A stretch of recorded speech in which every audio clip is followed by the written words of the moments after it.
Ingram, who's a former senior intelligence officer in the British Army and has worked extensively with the Joint Chemical, Biological, Radiation and Nuclear Regiment. He's in our Birmingham studio. Thank you for being with us. What do you think these 180 military personnel really have been called in to do? What is going to be their role? Well, they're specialists in this, so they're in to provide aid to the civil powers. They're trained in finding any hotspots where the chemical could be contaminating and making those safe for the general public, and gathering evidence in such a way that it can then go and be used to try and pinpoint who is actually responsible for this. What are your thoughts about this nerve agent? Do you have any idea, for example, how it was used in this apparent attack on the former Russian spy and his daughter?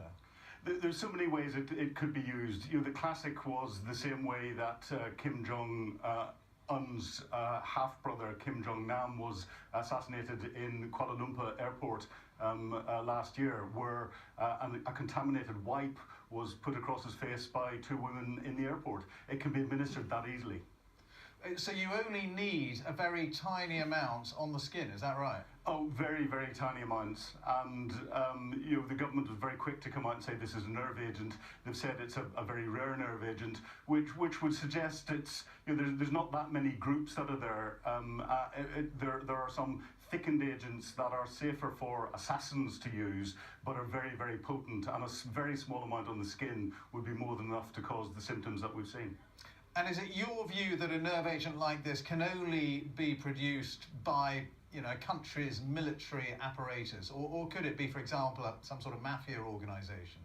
It's very difficult for a mafia-type organisation to produce these. Now, we've seen their use in Syria. We don't know how the stocks that Saddam Hussein had, what happened to them. We don't know how the stocks that were in areas of potentially Ukraine that have fallen under rebel control have gone to. So there's a possibility that criminal groups or terrorist organisations could get hold of this. But I think it's highly unlikely. It's more likely to be something that has been state-initiated. I mean, bluntly, as an expert in this field, do you think this is something produced by the Russian military?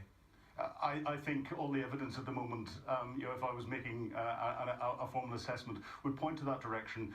It's achieving two things.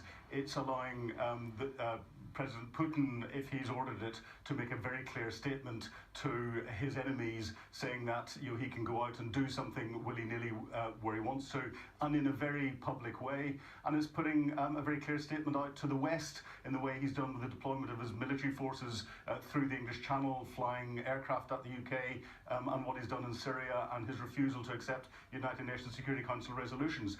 He's basically telling the West he can operate with impunity where he wants to. What's the most likely way, in your view, it could have been used to attack Mr. Skripal and his daughter? Would it have been put in their food, for example? There's one theory that Mr. Skripal's daughter might have unwittingly brought it across from Russia. That's highly unlikely. There are possibilities. I think the most likely route is that someone at some stage during his walk through Salisbury that evening has brushed past him and wiped this on his skin. That's what I'd be looking at as the most likely route. He could have been given something that he opened that had already been contaminated, but again, it acts fairly quickly. And it only requires the tiniest of doses. So, I would want to suggest that it's someone who's gone past him and wiped him with this material. And just in terms of the casualties, we know that Mr. Skripal and his daughter Yulia are both still critically ill, and the police officer, is serious but stable. Is it possible to survive one of these attacks? If you have had quite a lot of the nerve agent put onto your skin? That's how long is a piece of string question. It all depends on how much of a dose that they've received, on how quick the hospital can administer some of the antidotes. And the antidotes are fairly common drugs that exist in all accident emergencies because they're used for so many other things. And if he was going to have this sort of attack, he's closest to the best specialist in the country. Very good to talk to you, and thank you for all your expert analysis there. Philip Ingram there, former senior intelligence officer in the British Army.